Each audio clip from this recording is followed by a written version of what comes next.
Sometimes you come across a story that seems, well, pretty simple on the surface. But when you start to dig in, you find this radical, totally life-altering message hiding inside. Today, we're going to unlock one of those. We're diving into a famous parable from the book of Matthew that really challenges everything you might think you know about judgment and forgiveness. So let's get right into it. The story starts out pretty straightforward. There's a farmer, there's a field, and there's a problem. A huge problem. But the real twist here, it is definitely not what you think it is. Okay, so picture this. You've got a farmer, and he's super proud of his field of perfect golden wheat. But then, one night, an enemy sneaks in and just sows seeds of destruction. And we're not talking about a couple of random weeds here. This is like a full-on agricultural assault. So when the sun comes up, the sabotage is clear. The whole field is a mess, just this tangled disaster of wheat and weeds all mixed together. And you can bet, the farmer's workers, well, they're in a total panic. This isn't just annoying, it's a real threat to their entire livelihood. So, what do the workers do? Exactly what any of us would do, right? They want to fix it. They come up with a simple, pretty logical solution. But the question they ask, and the master's answer, that's where everything changes. Their plan is totally straightforward. Hey, should we go in there and just rip out all the weeds? I mean, it makes perfect sense, right? Protect the good stuff, get rid of the bad stuff. What could possibly be wrong with that plan? But the master's answer is a total bombshell. Just one word, no. And that single word just shatters all their expectations. This is the exact moment the story flips on its head, and it's the mystery we're here to solve. Okay, this is where it gets really fascinating. The master's decision seems kind of crazy, doesn't it? But what if I told you there are hidden clues baked into this story? Clues that a first-century farmer would have picked up on immediately. Let's go find them. All right, time to put on our detective hats. The key to this whole mystery is in the explanation Jesus gives his disciples a little later on. This is where the parable's true, deeper meaning is finally unlocked. And wow, what an explanation. Jesus just lays it all out. He reveals that this isn't just a story about farming at all. It's an allegory for the entire world. The wheat, the weeds, that's us. Two kinds of people living together, side by side. Now, this is where it gets really cool, from a literary perspective. The way this story is told is a clue in itself.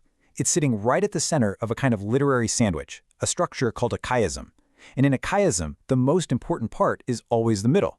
This parable, it's the main event. And check this out. Here is the practical genius of the master's command. There's a real-life weed called darnel, and they call it the mimic weed. It looks so much like wheat that you literally can't tell the difference until it's almost too late. And its roots, they get all tangled up in a mess with the good stuff. Trying to pull them out would be a complete disaster. And the clues just keep on coming. Jesus tells another parable right around this one about a tiny mustard seed that grows into this massive tree, a home for all kinds of birds. Now, that's not just a random story. It's a direct callback to an ancient prophecy about God's kingdom becoming a refuge for everyone, not just a select few. So, let's put all the pieces together. You've got the allegory, the literary structure, the real-world farming problem. All of these clues are pointing to one really powerful conclusion. And suddenly, the master's strange command doesn't seem so strange after all. So here's the thing. The master isn't trying to save the weeds. He's trying to save the wheat. The workers, with all their good intentions, would actually do more harm than good. See, they can't really tell the difference. And in their rush, they destroy the very thing they're trying to protect. And this is where the parable really hits home. It's a lesson for the disciples back then, who were dealing with their own weeds, and it's a huge lesson for us. How are we supposed to live in a world where good and evil are so tangled up together? This is a call to radical mercy. It's a challenge to our whole idea of who's in and who's out. Because if we're not careful, we might just be trying to pull out the next Apostle Paul. I mean, remember him? He was the ultimate weed, a violent enemy of the early church who became its greatest champion. That's the power of transformation this parable is talking about. So, what does this ancient story have to say to us today? Actually, a lot. It's a direct challenge to our culture of instant judgment, to our obsession with us versus them. This parable just flips the script. It tells us to stop playing God. Our job isn't to be the judge and jury of the world. Our job is to trust the one who is. Seriously, think about it. Every time we write someone off, every time we build a wall between us and them, we're basically telling the master that we don't trust him. We're saying, I know better. But this parable is a powerful reminder that we don't. So I'll just leave you with this question. What if we actually lived as if anyone, and I mean anyone, could be transformed? What if we saw every single weed as a potential harvest? How would that change the way we live, the way we love, the way we see the world?